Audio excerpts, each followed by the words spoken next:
Many thanks indeed for joining us for tonight's broadcast. We trust you're doing well. I'm Ethan Tashobia, and you are? Bazonye Rosine. Yes, Rosine is my guest anchor tonight, and she will be joining us later on with a few of what about her. She's an actress. If you actually watch Rwandan movies, you probably have seen her. She's a household name, and she's here to tell her about her story and what she's up to currently. Now, let's look at what is making headlines in our stories tonight. The Rwanda Defense Force confirmed in a statement that this Friday, 10th June 2022 at 11:55 a.m., Democratic Republic of Congo Armed Forces FARDC fired two 122mm rockets into Rwanda from Bunagana area, striking along the Rwanda-DRC border in Nyabigoma Cell, Kinigi Sector in Musanze District. There were no casualties about, but the local population is terrified, according to a statement from the Rwanda Defense Force. Now, this incident follows similar shelling by forces in DRC on 19th March and 23rd May 2022 in Kinigi and Nyange sectors in Musanze District and Gahunga sector in Burera District, which caused casualties and damaged property. These incidents, including the kidnap by FARDC-FDLR of two RDF soldiers on border patrol, have been reported to the Government of DRC, the expanded joint verification mechanism of the ICGLR and other partners. In a statement, RDF assures the population that efforts to resolve these issues are underway and their safety is assured. In other stories, now, after the Rwanda Institute of Statistics announced that commodity prices had risen by 14% in May this year, several people have been reporting that the rise in prices have already exceeded the purchasing power of most consumers. The National Institute of Statistics released the price index last month. Overall prices have since continued to rise since that month, and an increase of 14.8% compared to maize prices last year. Now, some of the reasons for the increase in commodity prices in May 2022, according to the National Institute of Statistics, are the prices of food and non-alcoholic beverages, the price of rent, water, electricity, gas, and others. Now, in an interview with RBA on Friday, the Minister of Trade and Industry, Beata Habyarimana, told our colleague Ruziga Emmanuel Masantura that the rise in prices in the international market is yet another big factor why prices continue to rise in Rwanda, and explains why inflation is so high in most rural areas than in urban areas.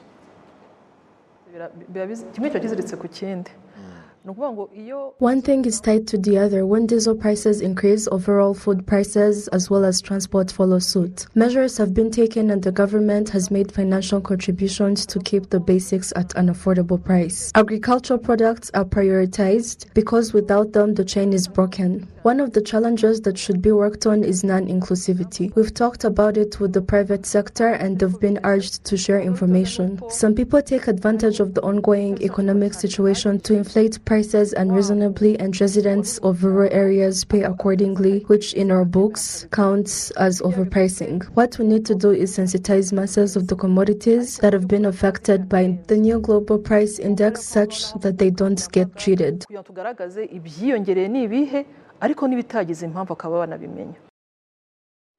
Now, in other stories, the Rwanda Development Board has collaborated with Pamendu consultation agents to pitch 100 projects to investors for their consideration. With the right financing, these projects could fast-track the country's development program. Precious Chirezi has this report. For the past 4 weeks, investors have been indulged in a training program meant to give them insight on what investment opportunities they should pursue. These projects include agriculture, animal rearing, and agro-processing, to mention but a few.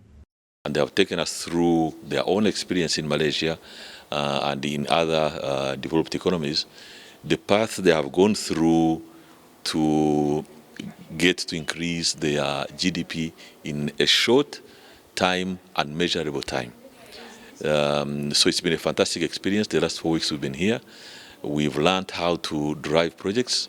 Their main focus here was on what are the key projects can we embark on as Rwandese that will take us to quick results. I think you heard the name they give to it's fast, quick impact projects that you measure quickly, and you can get into and be able to measure its impact on your GDP.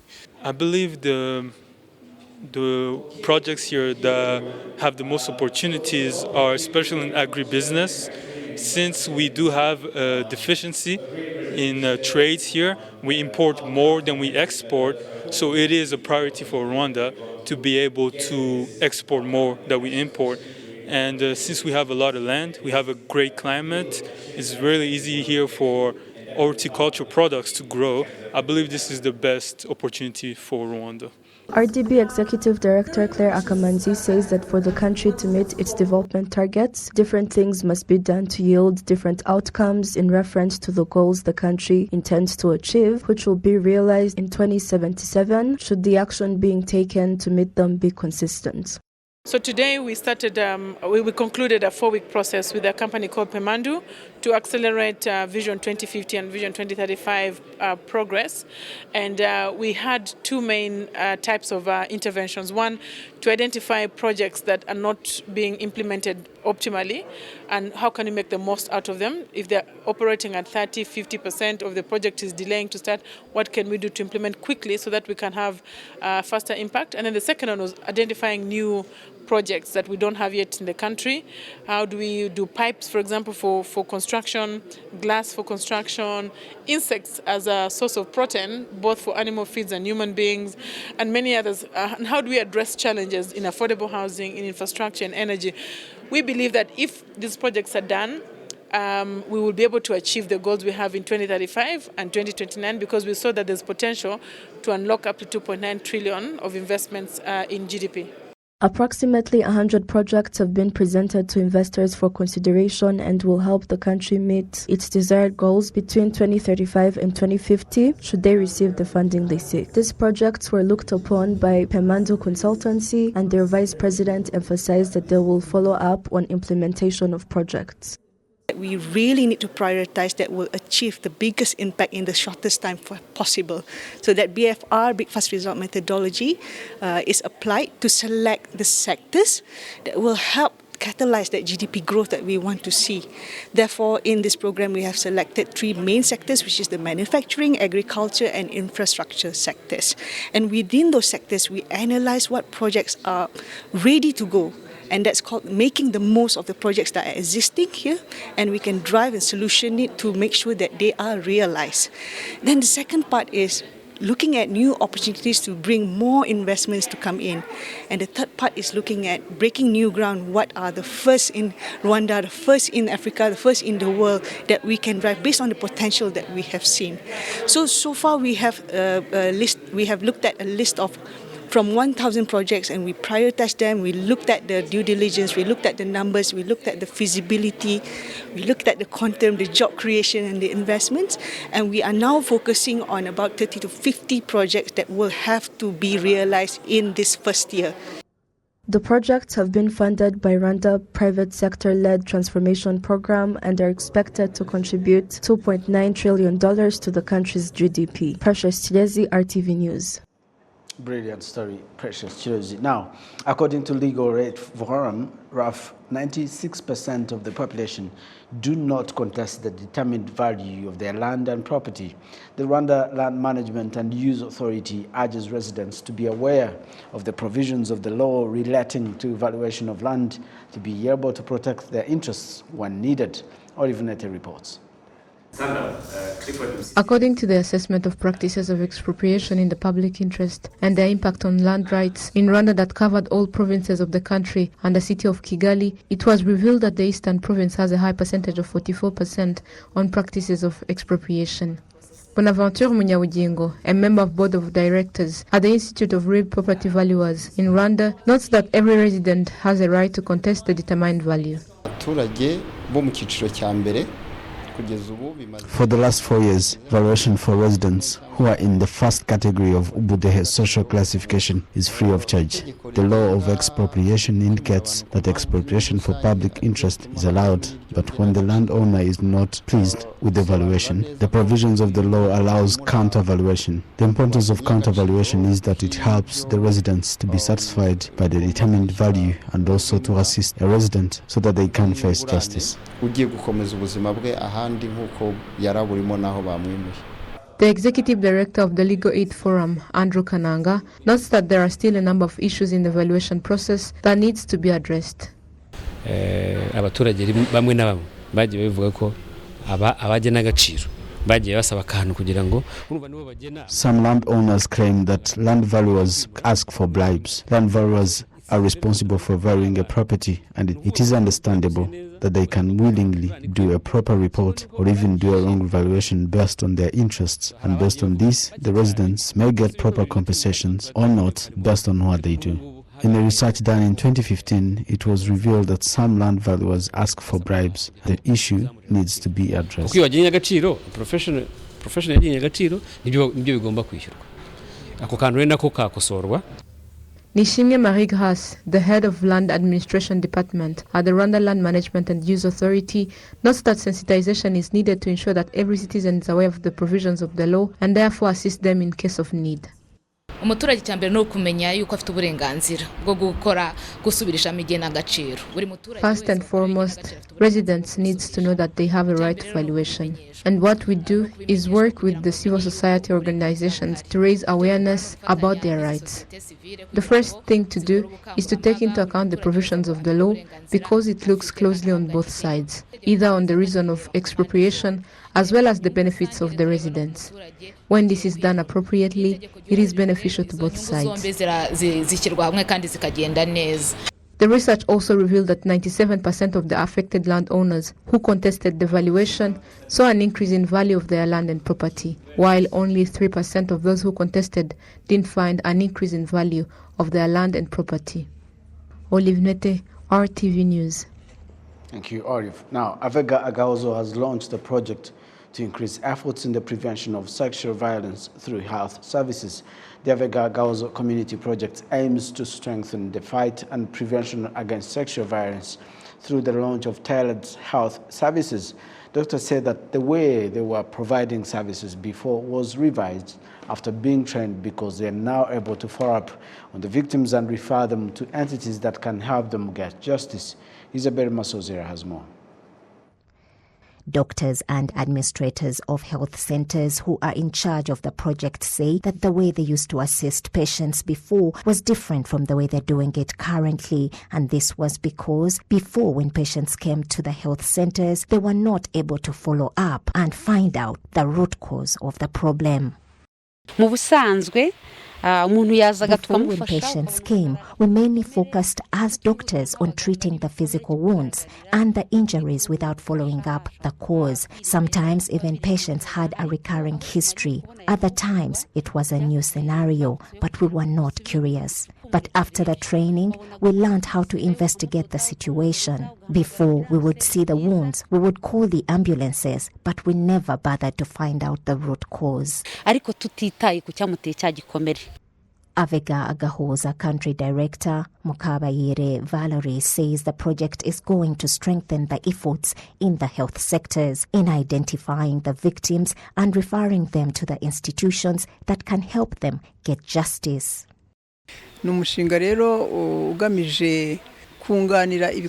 This project is focusing on strengthening efforts in the health centers to help patients with different medical needs, but also to investigate those cases further, especially for patients who need to be referred to other institutions because sometimes people don't know where to go or who to help them, and they end up not getting the help they need because of lack of knowledge about the platforms that can give them assistance. Aline Motoni says that if the project yields the expected results, they will advocate for it to be extended to other clinics.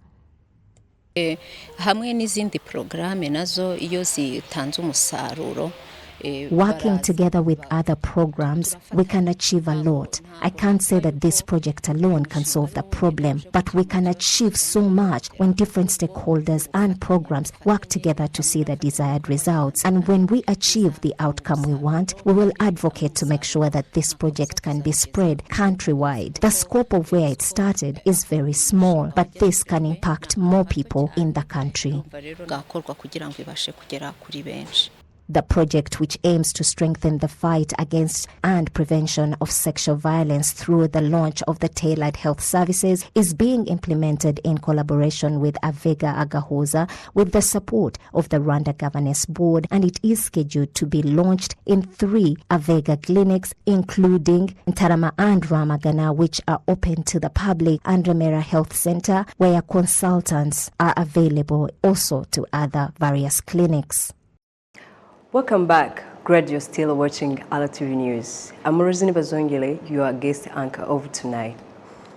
On the international scene, cheers and applause to punctuated the speech of Somalia, new President Hassan Sheikh Mohammed, as he promised to tackle corruption, poverty, insecurity, and humanitarian crisis that has devastated Somalia in recent months. However, Sheikh Mohammed warned to continue lack of rain could have grave consequences of the country. His colorful inauguration ceremony was Thursday, attended by hundreds of people, including the leaders of Kenya, Ethiopia, and Egypt. We have this report, Curtis Al-Jazila. So, do you guys actually get slapped like that? Yeah. Are those real slaps? Some are real, others are not. What? Yeah. And do you, after being slapped, do you actually want to reiterate and no, not back? Really. That's when it happens accidentally. You can't just slap someone back. Yeah, but it happened.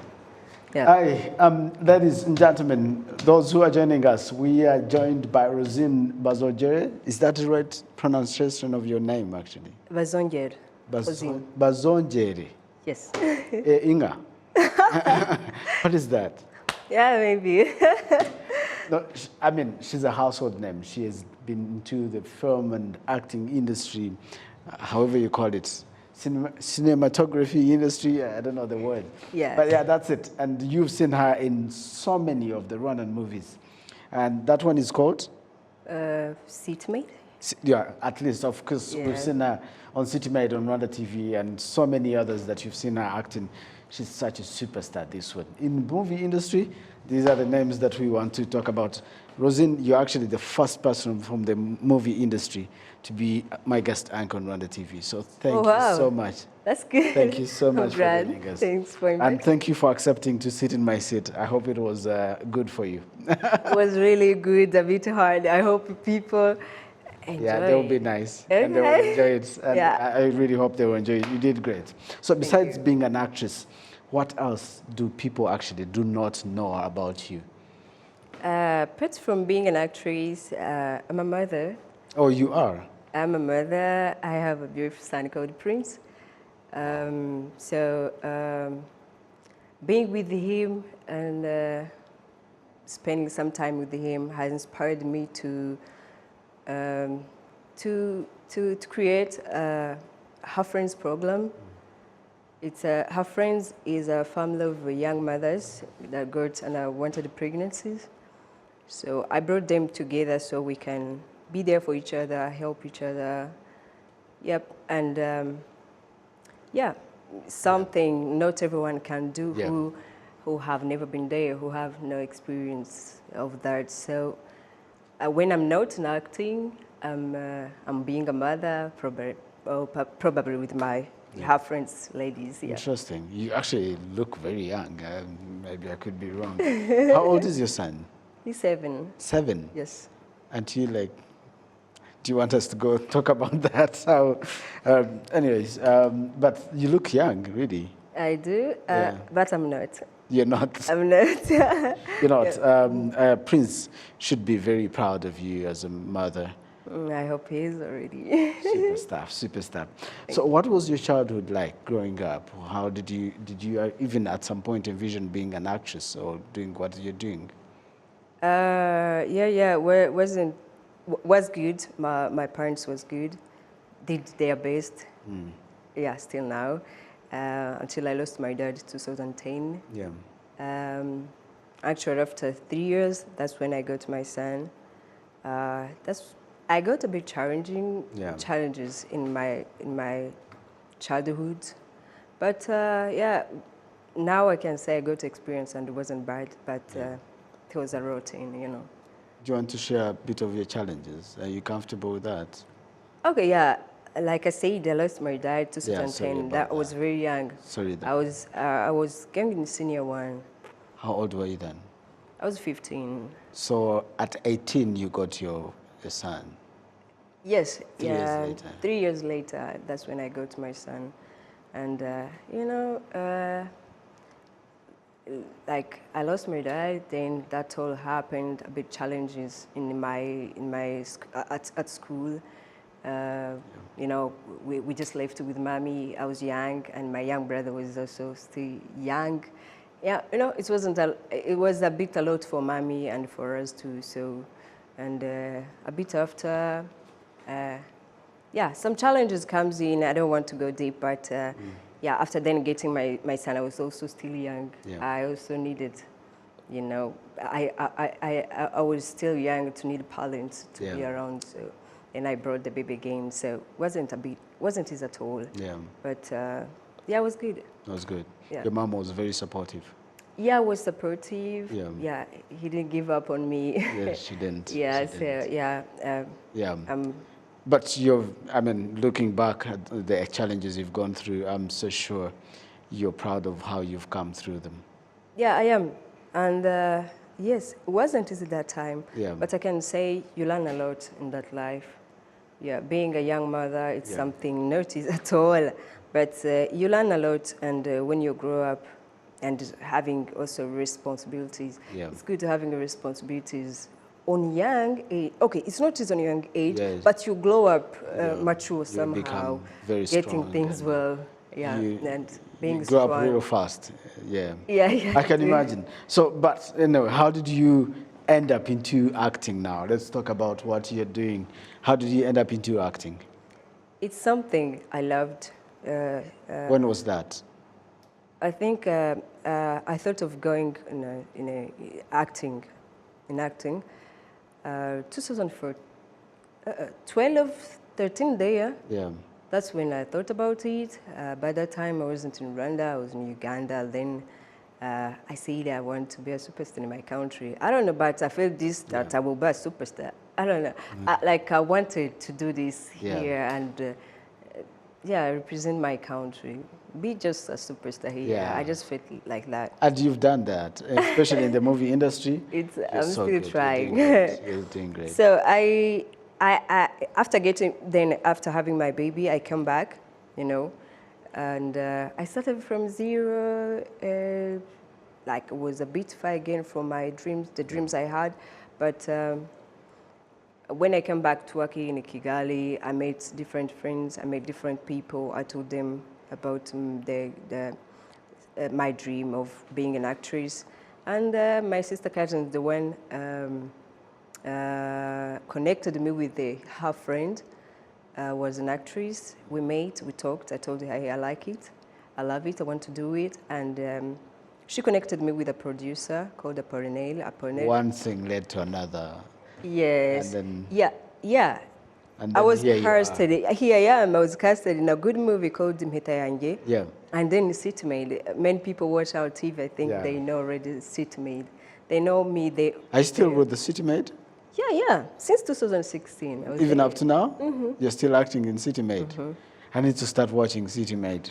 You haven't. But I know most people who have so many people are so, you know, so much. They will never miss an episode of City Maid. You surely have the best moments of your career so far. If you could tell us, have you won awards? What are the best moments of your career? And what has it given to you? Okay, you know, we've been in COVID things. We didn't have festivals here, you know. And in our career in this industry, it's a career that we're still building. The progress is not bad at all, but we are still building. Okay, I haven't won that big awards, but the most movies, the short films, there's a short film, the movies we do here, local movies, but there's also producers that produce international movies, short films that goes in the festivals. My short films I've been acting in, won 2 awards. Yeah. Which country is that? It's a short movie called, I forgot. It's for Ines Girihirwe. It's a young filmmaker. She has that film. Yeah. So very briefly, as we conclude, would you encourage someone to join the movie? Of course, yes. Yeah. It is paying. Of course. It is rewarding. I can see. Now I'm told we don't have much time, but I want to say thank you so much for finding time to join us here on RwandaTV News and for sharing your story. Thanks for inviting me. We look forward to having you more here, sharing more successful stories of the movie industry in Rwanda. Sure, yeah. From me and my guest anchor, Rosine Bazongere. I got the right one there. Yeah. We say thank you, and of course the entire news production team. Until next time, bye for now. I'm Ethan Tashabia.